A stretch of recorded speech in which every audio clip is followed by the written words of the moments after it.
The Messiah said, "When you come to know yourselves, then you will become known, and you will realize that it is you who are the sons of the living Father. But if you will not know yourselves, you dwell in poverty, and it is you who are that poverty."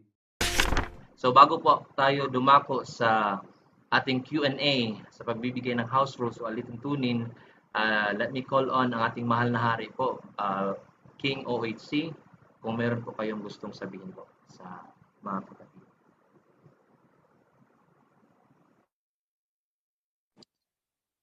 Magandang umaga, happy Sabbath mga kapatid. Wala akong gaanong sasabihin today except for a few announcement and updates. So, unahin ko yung sa revision ng Bible. The compilation of books. That is what I mean by Bible. Today, tatapusin namin ang revision starting this 2 o'clock. The revisionist will sit down to finish the content and contextual revision. So maaasahan nyo na this year lalabas ang ating version of the so-called Bible. So today yan, tatapusin. We have just nasa chapter 51 kami ng Isaiah, the last book na inaayos namin. 15, so there are 16. So we only 50. We have around 51. So we have 15 chapters to finish today. Then papasok tayo sa phase 2 of the revision, which is the proofreading. Mangangailangan kami dito ng mga volunteers na matatalas ang mata para makita ang maliliit na detalye na kailangang ayusin, tulad ng mga punctuation marks, mga quote, period, comma, spacing, capitalization, and the like. Kasi yun ang hindi namin napagtuunan at nakafocus kami sa main content. Then I would need a graphic artist, maybe an engineer, geodetic engineer na marunong sa scaling ng map. Because this version of our scriptures ay semi-illustrated, annotated type. So elsewhere, naka-annotate ang mga related verses. Kaya madali ninyong ma-counter-check kung tama ba ang pagkakasulat.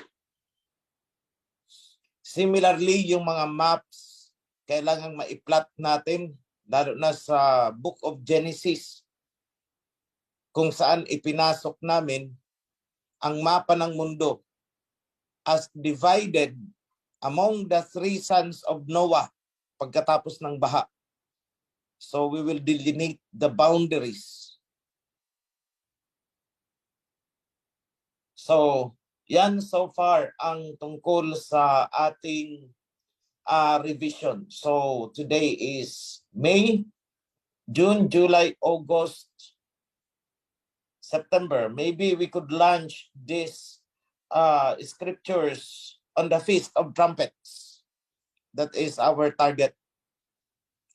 Kung hindi man yung hard printed copy, we could launch the apps. So pwede na, you can read it from your cell phones, mga iPad ninyo. So for the meantime, I'd like to advise yung mga tumutulong sa pagbibigay ng verses sa ating mga priests para sa pag-prepare ng mga PowerPoints. I noticed yung Matthew 6:33 kanina, and I counter-check it. So ang ginamit ninyo is based on what you have copied long time ago. Hindi talaga yung latest revision. I checked the wordings. Because in the latest reversion, I will read it and compare it with your PowerPoint. Matthew 6:33.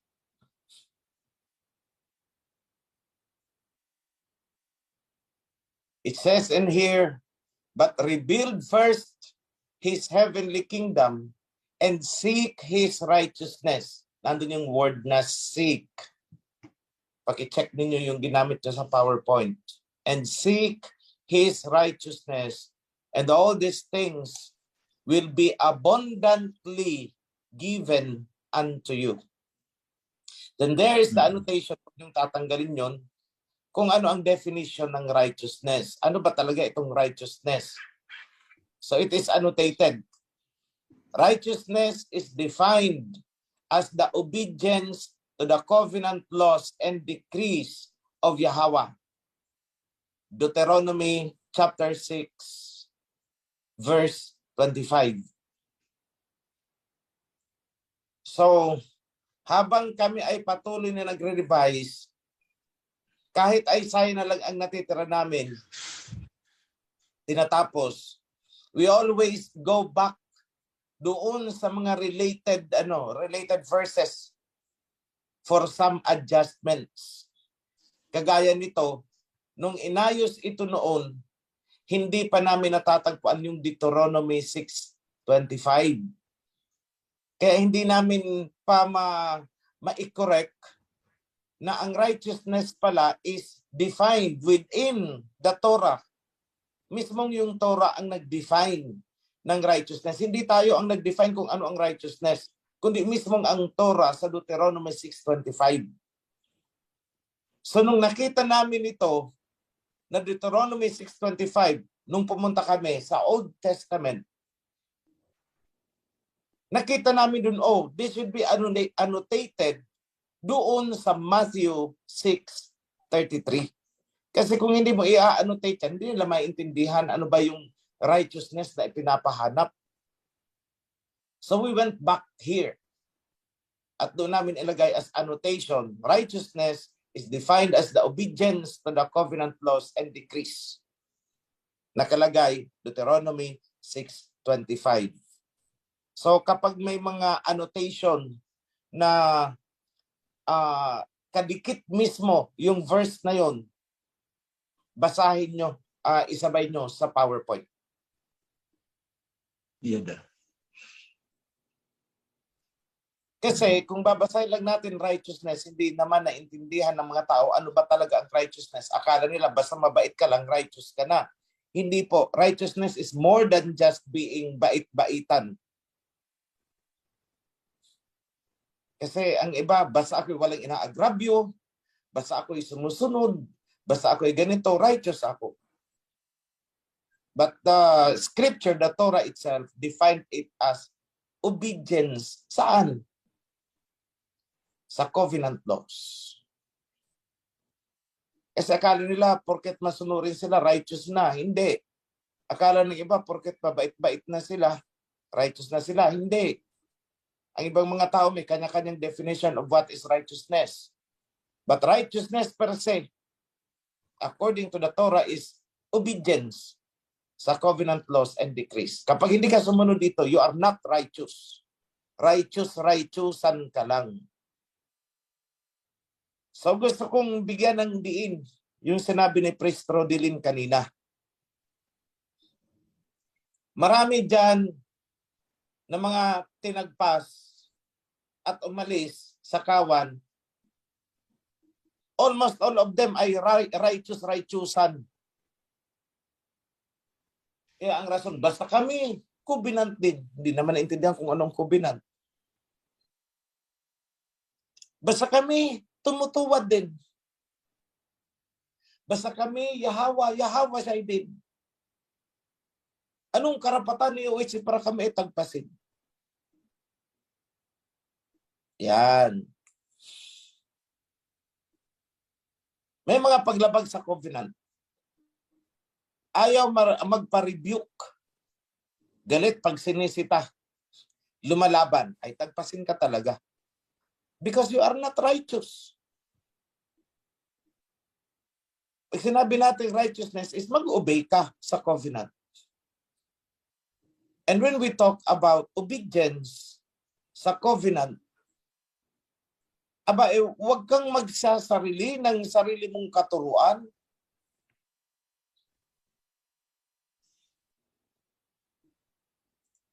Huwag kang gagawa ng sarili mong rules.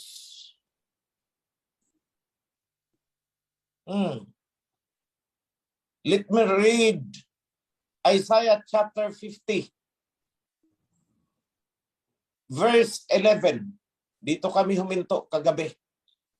At talagang nalalaglag na ang mga mata, hindi na talaga kaya. So anyone from those na may access, kindly share this screen. Direct.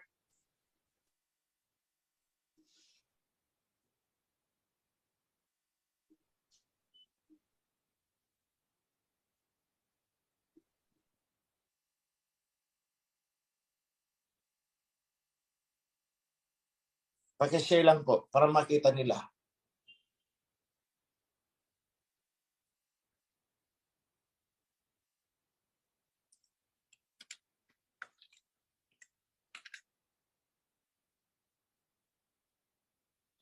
So it says in here, but now all you who light up your own fires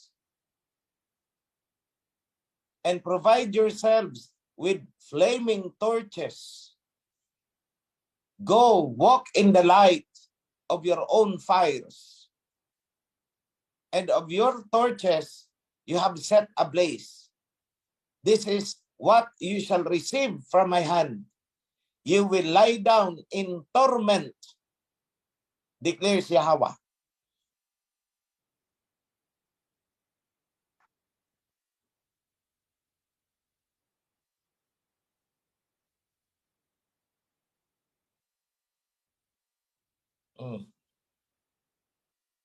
Anyone with direct para mabasa nila?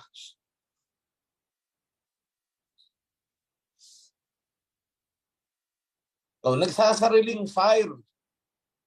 Nagsasarili ng light. Kasi sila daw man ay liwanag din. Okay, nagsarili ng sindi.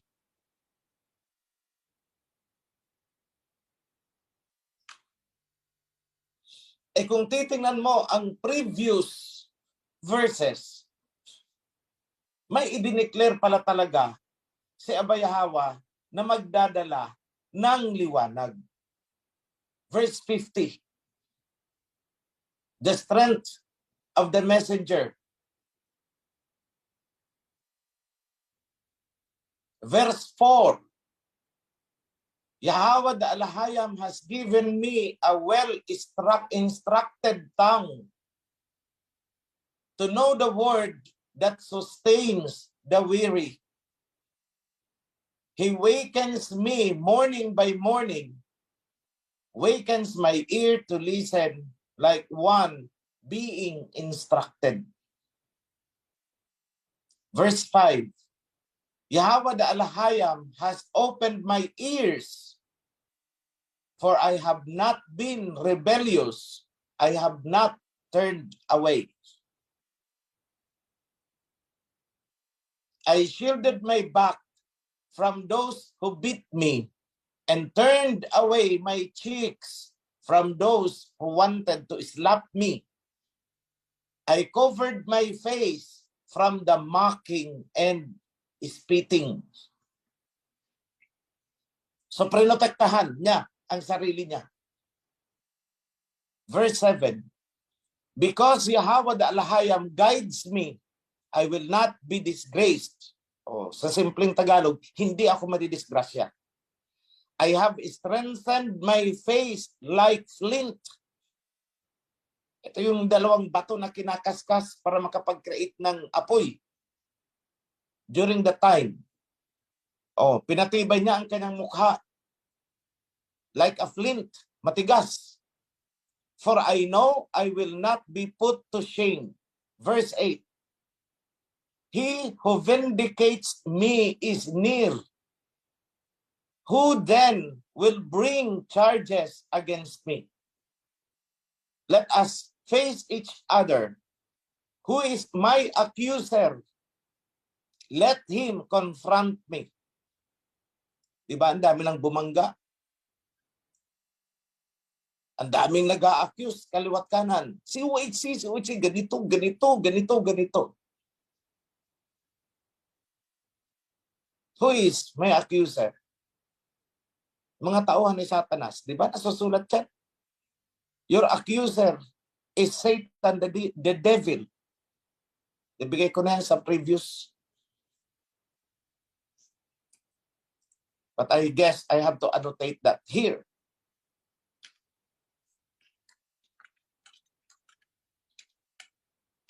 That is how we do the work. Kung ano ang related na verse, kailangan malink mo dyan. Verse 9.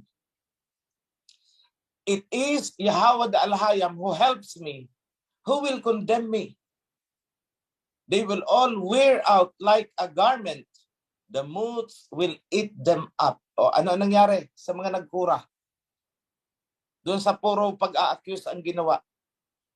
Nasaan na sila ngayon? Ayan, they will all wear out like a garment. Babubulok. Verse 10. Who among you fears Yahweh and obeys the guidance of his messenger? Ito kaya hindi naintindihan na messenger kasi ginawang servant sa version nila. Let the one who has no light and walks in dark trust in the name of Yahweh and rely on the Alhayam. There is something in here. Yung mga sumusunod.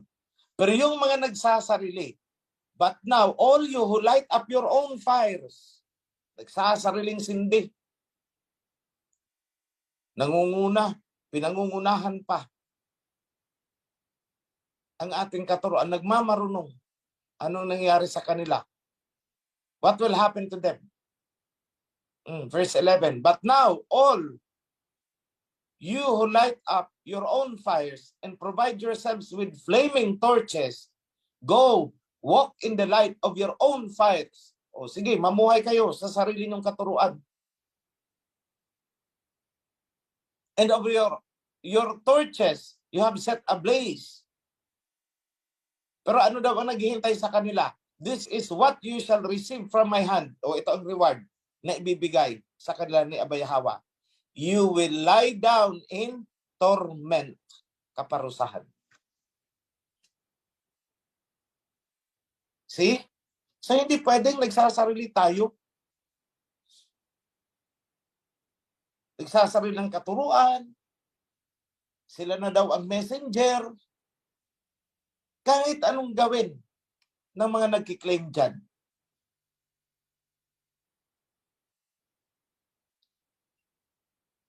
Hindi po nila pwedeng i-claim yan. Why? Kasi may naka-designate na dyan. Huwag pangarapin yung hindi naman talaga para sa'yo.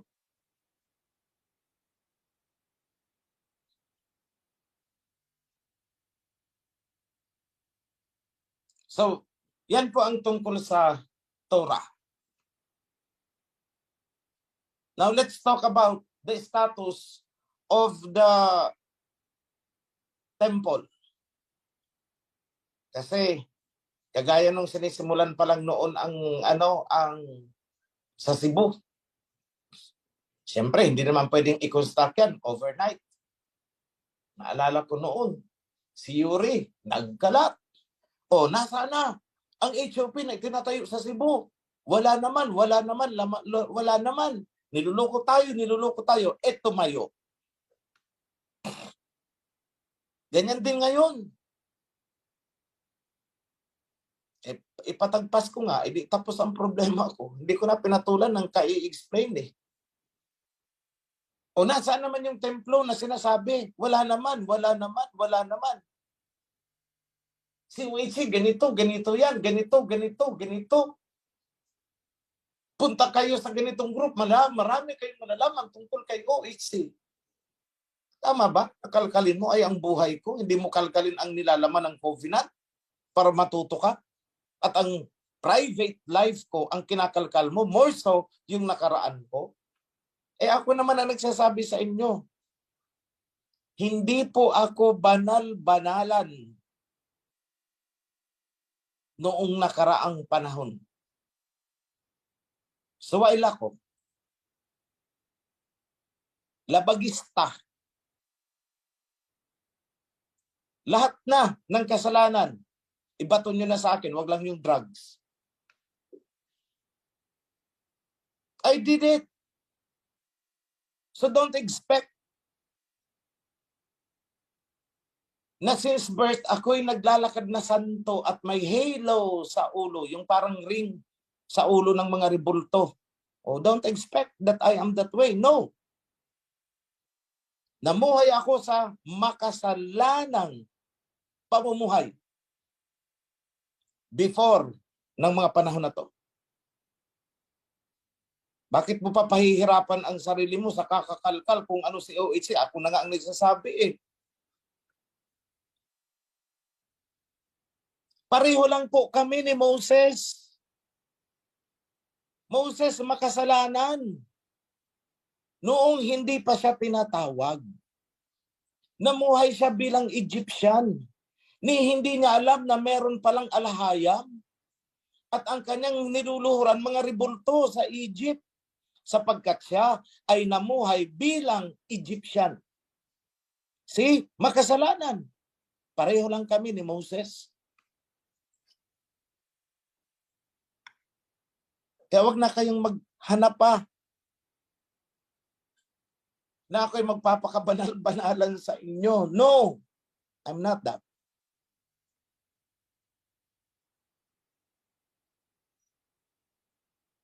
At kung yan ang pagbabasehan natin, kung ako'y walang karapatan na bitbitin ang covenant at ibahagi sa inyo,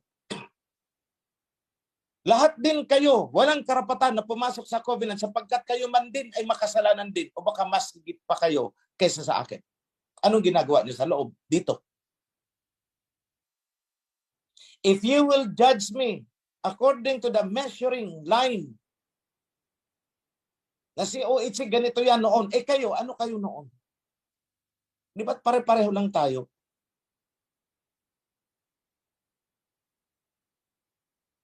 So kung kakalkalin mo ako, edi kalkalin din kita kung ano ka noon. What you do unto me, I will do to you. What you implant on me, you will harvest.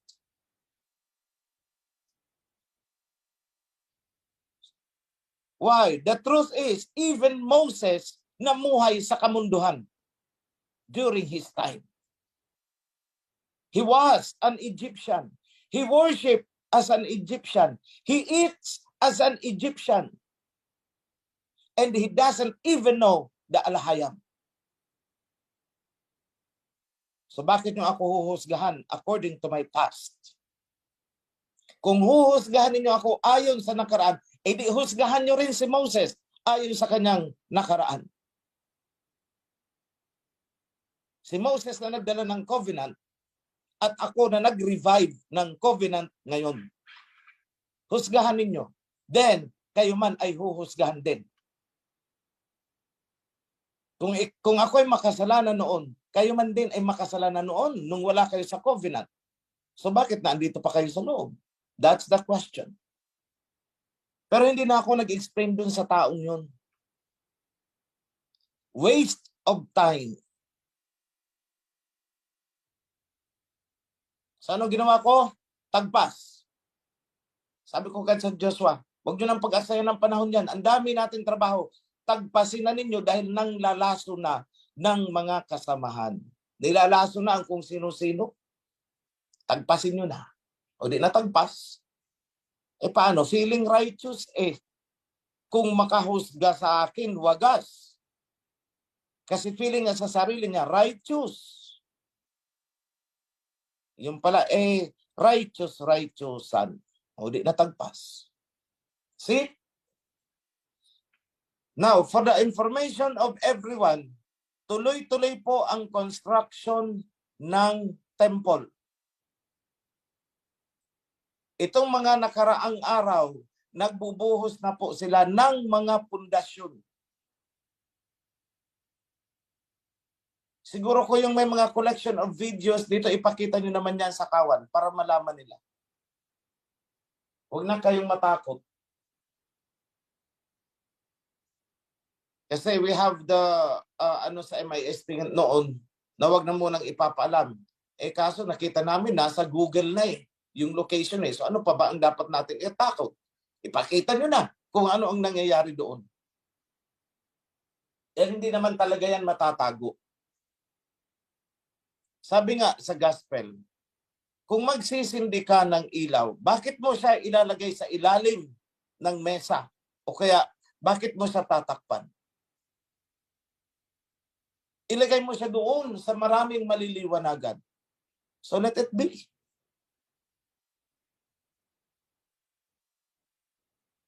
Huwag niyo lang isipin yung security about the location. Let them know kung saan. Hindi naman talaga yan matatago . Pinaliliparan nga tayo ng drone doon . Di ba? May maali-aligid na drone. For whatever reason. Sabi ko sa kanila, sa mga security, patapos naman na ang election ban sa baril. Yung mga drone na aali-aligid doon at nasa loob ng ating jurisdiction, barilin ninyo, pabagsakin nyo. Magreklamo ang gusto magreklamo. Because they are violating the privacy of the place.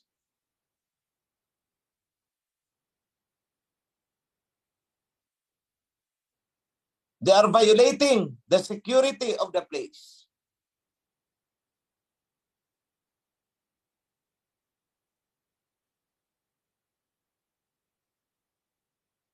Kaya sabi ko, pabagsakin nyo. Ali-aligid na andyan sa binibidyohan kung ano ang nangyayari sa loob. Pinipicturan ang mga tao. Pabagsakin nyo. Maghabol sila sa Tambol Mayor. Magdemanda sila. Baril nyo ang drone. Pabagsakin nyo.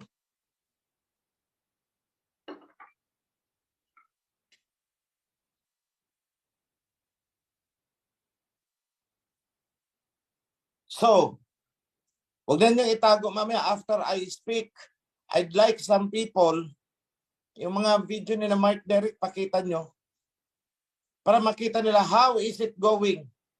Yung sinasabi na wala naman ang temple . Hindi tirador. Barilin nyo. Hindi nyo yan makukuha sa tirador. Barilin nyo talaga.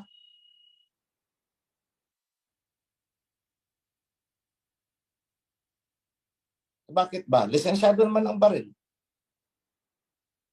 Lisensyado ang bala. Mura lang naman yan.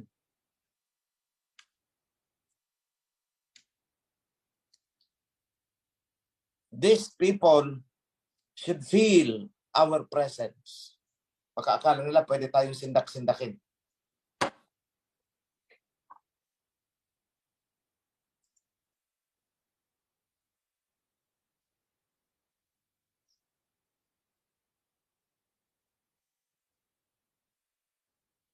So in due time, 3 years in the making.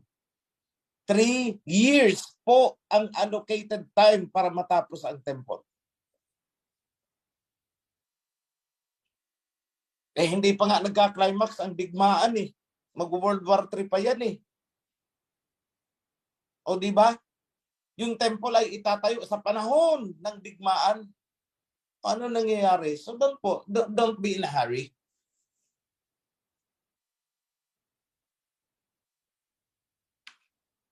Nasa introduction pa lang si Putin eh. Hindi pa nga sumali ang ibang bansa eh.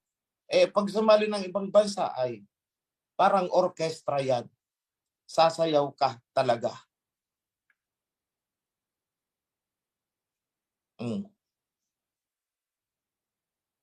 Ngayon, ang kinakanti na naman nila, China versus Taiwan. O di ba? O, nagpuputok doon sa kanluran, that is the western side of the semi-territory. Magputukan dito sa Taiwan, that is the eastern side of the territory. Di masaya. Ayaw tumigil ni Biden eh. Sul-sul dito, sul-sul doon. Kaya ako pag nakakakita ng kano, parang gusto kong batuhin eh. Ang ginagawa niyo dito.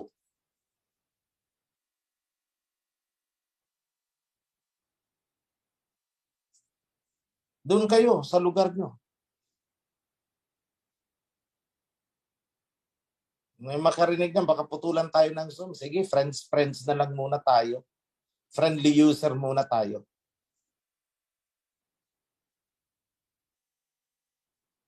Friends pala, peace. Ganyan muna.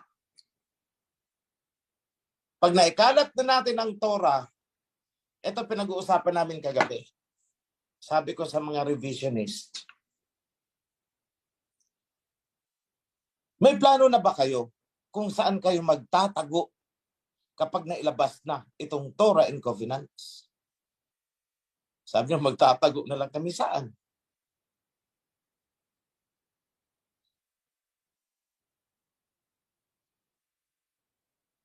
Talagang wawanted din yung mga nagsulat nito. Kung si Jose Rizal noon, nawanted eh. Napatay pa eh.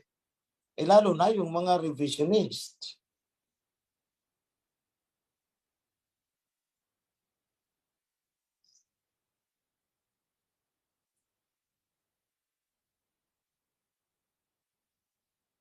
Sabi ko sa kalao, nakahanda ba kayo? Sabi ko nga doon kay Neneng, sabi ko, ilalagay ko ang picture mo dito pag imprintan nito.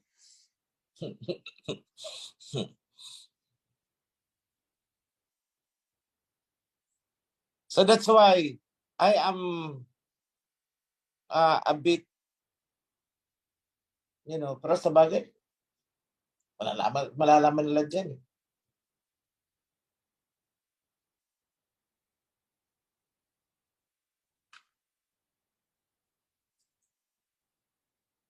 So ako'y nananawagan sa patuloy ninyong suporta sa construction ng ating temple.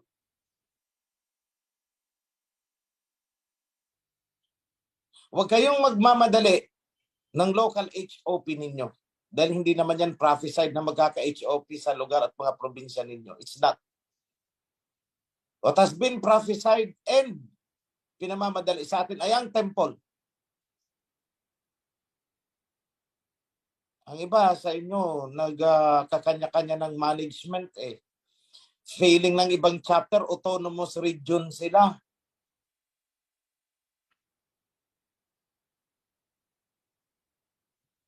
Pag nagpaka-autonomous kayo sa inyo, you will find yourselves autonomous really pag ako ang kumilos at ako'y napuno. Sige, huwag kayong mag-cooperate. Sa timeline na isinagawa ko. Huwag kayong mag-cooperate sa schedules na ginawa ko. Huwag kayong mag-cooperate sa priority na isinet ko. Dahil feeling nyo kayo'y autonomous, nagsasarili kayo ng desisyon ninyo. Na sana yung mga resources na yun ay naitulong sa mas malaking proyekto. Nagsasarili kayo eh. Meron akong alam na chapter. Hindi pa nga natatapos ang HOP nila sa baba. Nagpagawa ng HOP sa bundok. Anong klaseng prioritization yan? Andito na sa akin po ang video ha. Andito na sa akin ang video. Sabi ko sa inyo, hindi ako, andito lang ako, pero kaya kong pabidyohan maski ang CR ninyo sa oras na kayo nag-aano.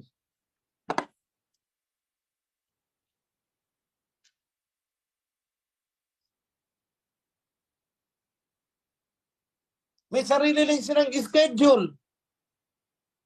Pag Sabat daw, doon sa baba. Pag Wednesday, doon daw sa taas. Aba magaling.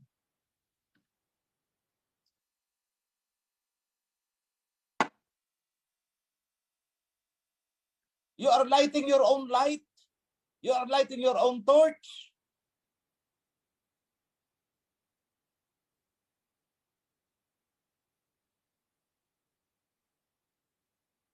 Minsan naaalala ko ang sinabi ni Priest Simray. May sinabihan siya eh. And he repeated it. Wag niyong tatangkain na dumikit kay OAC. Malalaglag kayo. Alam niyo kung bakit? Kapag dumikit kayo sa akin, at akala niyo close na, beso-beso na eh. Akala niyo hindi ko kayo tatagpasin kapag kayo gumawa ng hindi tama. Eh wala pong close sa akin. As what I have said, kahit sarili kong kapatid sa laman, tatagpasin ko. I told you that. Bakit? Ewan ko, kung bakit yun ang sa kalooban ko, wala akong pakialam. Gumawa ka ng tama, close tayo. Gumawa ka ng mali, teka muna. Umayos ka muna bago ka dumikit sa akin. So kung gusto nyong sumunod sa akin, gusto nyong dumikit sa akin, isa lang ang paraan. Isa lang ang paraan para maging close ka sa akin.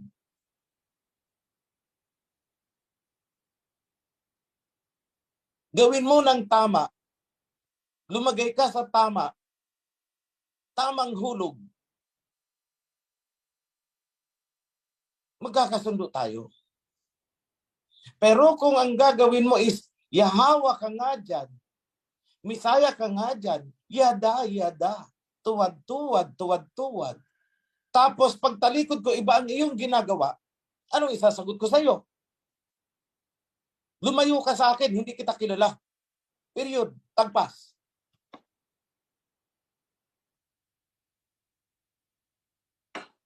Sorry, yan ang ugali ko eh.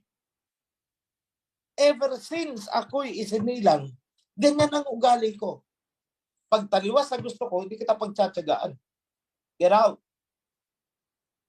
Get out of my life.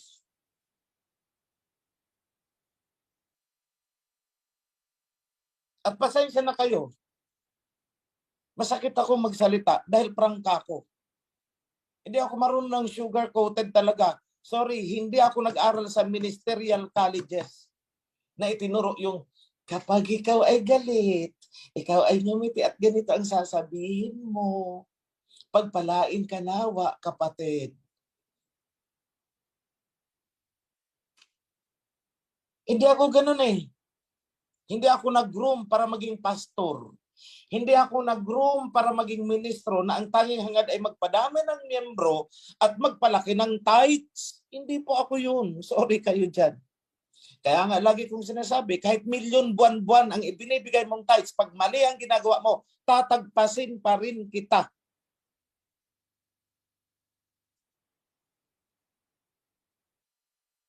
And I repeatedly, paulit-ulit ko yung sinasabi. Kaya yung mga feeling close sa akin, kaya ang lalakas ng loob na gawin ang gusto nila din, akala nila close na sila sa akin. And they are already untouchable. No. Hindi pwede yun. Papagpagin kita. Umayos ka lang. Magkakasundo tayo.